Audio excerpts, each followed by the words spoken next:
In our 20th year, in a year when we're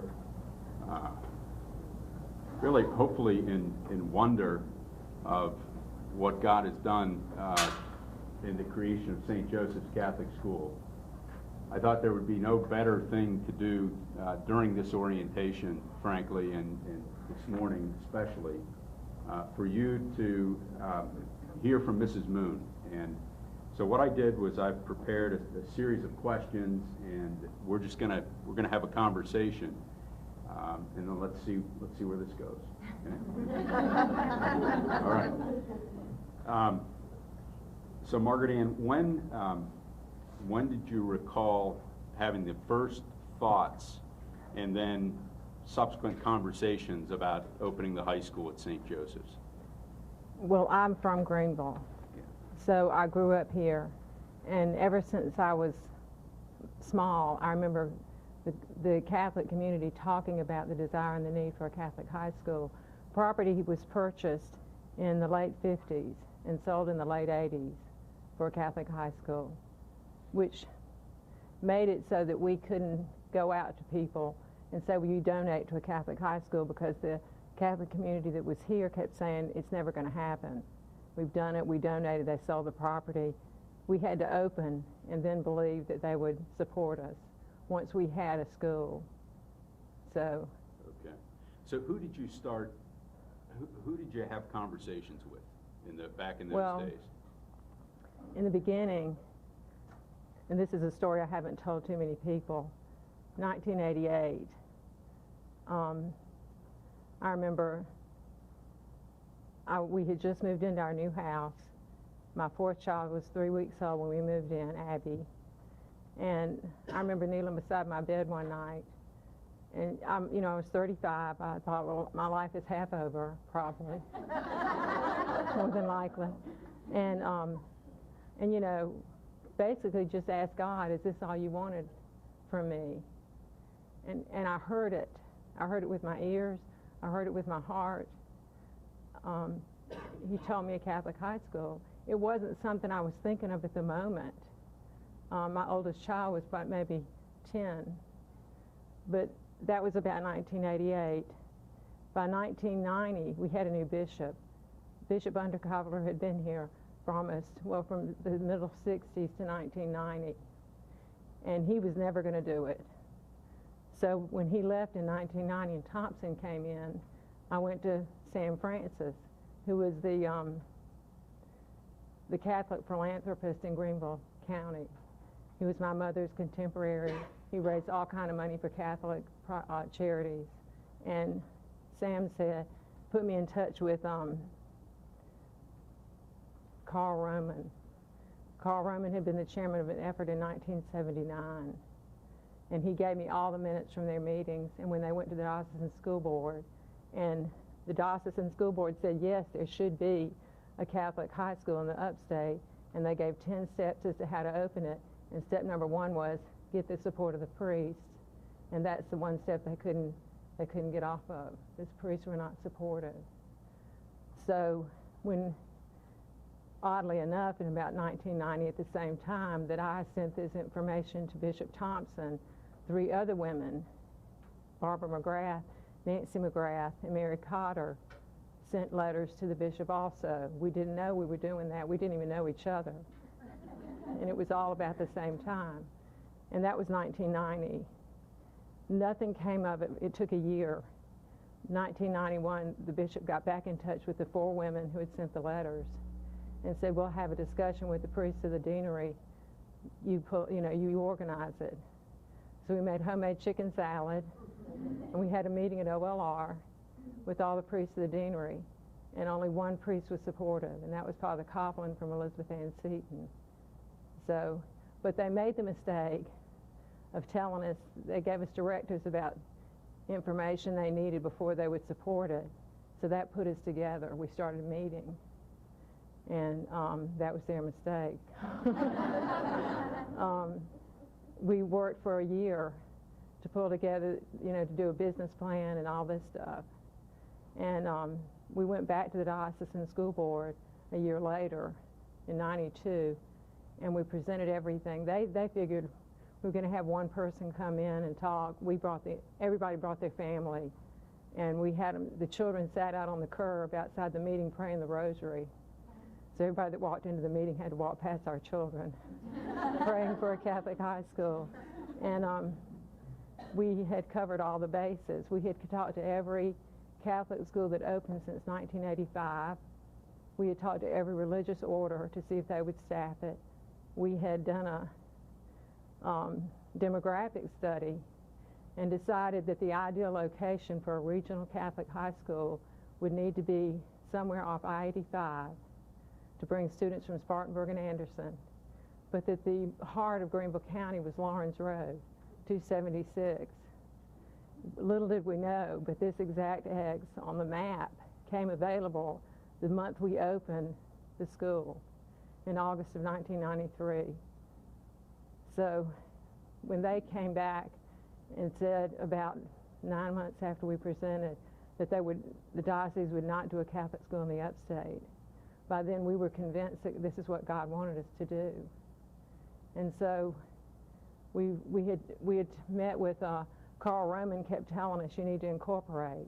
You need to have something solid that people can give to. And so we prayed about it, and we decided to step out in faith.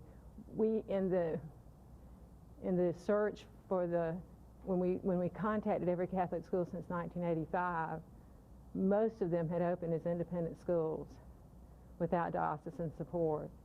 So that's what we did. And we decided, we gave ourselves a deadline by which we had to have a location to open the school. And it was sometime in March of 93. It was important to open by August of 93 because 2 or 3 of us had children who would go into that class. Nobody had children who would go the next year. And we decided if we wouldn't put our children there, how would anybody else put their children? So we needed to open by August of 93. And we sat around my kitchen table and we sent letters to all the Protestant churches because we weren't allowed to meet at Catholic church at that point. And we asked about Sunday school space for our school. And the deadline came and went from when we were going to go ahead and move forward. And little did we know, one morning, 3 of us made visits to the Blessed Sacrament. I went to St. Mary's. Louis Beck went to Prince of Peace. Mary Cotter went to Our Lady of the Rosary. And basically just asked God to show us if this is what he wanted, that we weren't doing it for us. And that day we got a call from Reverend Miles at St. Michael's Lutheran Church saying, come and look at my Sunday school space. Well, oddly enough, the 9 founders, only the 3 that had made the visit to the Blessed Sacrament that morning were able to get off work to go look at the Sunday school space. And Reverend Miles was so supportive, and he was a Lutheran minister, and we didn't have that kind of support from our own Catholic community. But he wound up giving us a little house to open the school. Okay. In those early days, you had a clear idea that this was something you were supposed to do, right. Clearly. And, I'm sure you were filled with hopes and dreams and desires for what St. Joseph's would be for the community and for the church. What were some of those? Well, we wanted to be regional because there was not another Catholic high school anywhere close, and so we wanted to draw students from other counties, Spartanburg and Anderson in particular. But we also wanted to bring the Catholic faith into the Greenville community. Having grown up here, nobody knew that there was a school called Our Lady of the Rosary. Nobody. I mean, it just wasn't on the radar screen. People did know of St. Mary's, but we were very segregated. I went to Greenville High for high school. That's where we all basically went. That was, there was nothing else. And we interacted with non-Catholics in high school and all, but as far as a community, the Catholic community was kind of just on its own. We wanted to be ecumenical, and I think that one reason that we didn't have the support of the Catholic Church was it forced us to be ecumenical, and we were very well received. We had the Lutheran Church give us the house on Augusta. We had Fourth Presbyterian when we were at 800 East Washington Street, they gave us their gym to use for our physical education. We left the Y. And we had Augusta Heights Baptist Church and First Baptist Church that allowed us to use their gym facilities. So it put us in, in touch with the Protestant churches. If we had been sanctioned by our own church, we probably would not have stepped out and asked for help from the entire community. So we wanted the school to be a part of the community, to bring the Catholic faith into the community and be a part of it, to teach the students in the world in which they live, not to segregate them and teach them, but to teach them in the world that they have to function in. And, that's... And so what influence do you see our graduates having in that world? I think our graduates are destined to change the world. I do. I think that the Holy Spirit is preparing them to go out into our world and renew the face of the earth. That's really what I believe. Yeah. And already we're seeing evidence that right. That's happening. Yeah. Okay. There was a lot of doubt. There was a lot of skepticism. You've talked about that, and even some outright opposition from good people in the Catholic community. What made you and others certain that you were doing God's will in the midst of this? What signs did He give you to keep you going? Well, I never ever doubted what I had heard when I knelt down to pray that night. That was one thing that I was certain I had heard. But we always went to the Blessed Sacrament. We always prayed. I mean, it was all we had. When we opened the school, my mother had given us $800, and we spent $200 on a newsletter. We had $600 in the bank when we decided to move forward. We had a Protestant minister named Reverend Kreft, who was affiliated with Bob Jones University, who had traveled the world for 22 years opening private Christian schools. And he came to a meeting when we were trying to decide what to do, and he said, "You are at the point, I've seen it 100 times, you have to take a step in faith." He said, whether you step out today or whether you wait 5 years, sooner or later you take the leap of faith, and you can do this with $600.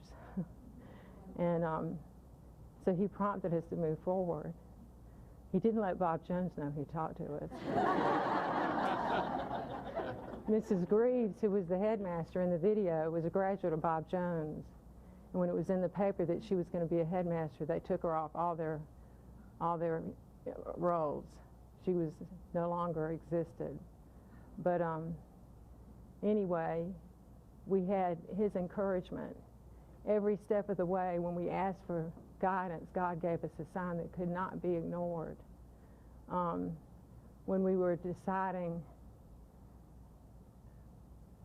when we opened in August, we reorganized the board. We had 50 volunteers on the standing committees, and we had by October.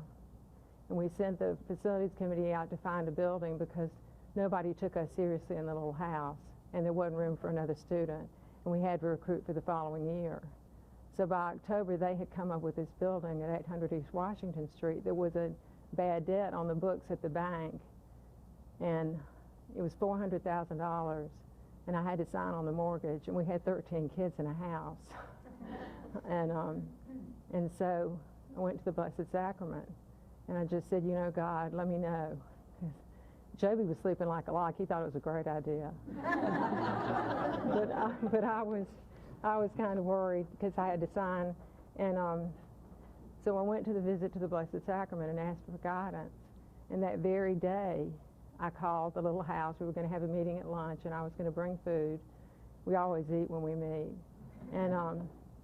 And Mary Cotter was the volunteer receptionist that day, and she said, we've had a donation.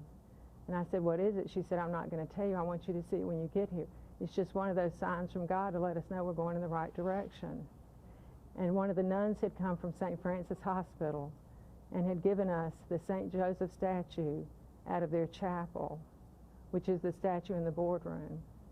And they had also given us a little altar so that we could have Mass in our little house if we could get a priest to come for our students. So I took that as my answer and signed on a $400,000 mortgage with 13 kids in the school. And it was always something like that, where God always it was an answer you couldn't ignore. And it was obvious we weren't ever going to win the lottery. We were always going to have to work hard, but he always gave us an answer. Earlier this week, we had a Committee on Trustees meeting, and you did something I've been begging you not to do for the last 2 years. You submitted your resignation as chair of the board, and that is still to be accepted or not, and it's probably going to be accepted under a lot of protest. In thinking about this, and the reason I've been begging you for 2 years is because my faith is not as certain as yours, and you have been such an instrumental part of the inspiration.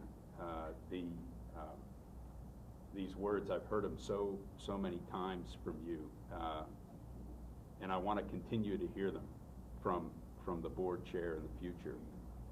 I've shared this with you, that we have students here from other schools that have come from other schools, and I've sat with the parents in interviews, and they are graduates of those schools themselves. And so, why are you here? Why aren't you at the other school? Why aren't your kids going to the other school? And the answer that they give almost every time is it's not the same school. St. Joe's is the school like that we went to. So going forward, what do we need to do to remain faithful to a very clear charism that's been given to you? How do we remain faithful to that so that we don't go the way of a lot of other institutions, including Catholic institutions? First of all, I think we have to remember that we're not doing this. God's doing it. I mean, when we got this campus, that was a miracle. I mean, we had 70 students in the entire school. It was a $5 million campus. We wound up selling the back half to a donor, but then it became a $2.3 million leap of faith. So it grew and it grew, but when we first came here for a board meeting, I told them, I said, look at where we are. This is the exact X on the map that we had thought was the ideal location, and we only got 70 students. We're not doing this, and we're not.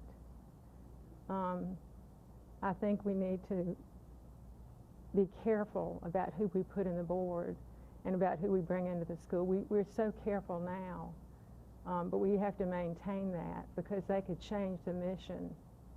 And we didn't do all this to become just another private school, and we don't want to sell out. We have to make the hard decisions, and you've been good at that. When you've been persecuted for the decisions you've made, it's always clear. I mean, it's always black and white. You know, it's almost as if you don't have a decision. You know what you've got to do, but it takes courage to do that. And in this day and age, it takes courage to be different. And we have to be different because we're better than all that. I don't worry about the board right now. It's very strong and very committed, but we have to keep the history in the forefront because I don't think people understand, and they need to know that, I've never prayed for money. I've prayed to do the will of God. And I thought if we do the will of God, He will provide. I've never, ever asked God for money. Speaking of money, okay? Part of and this is all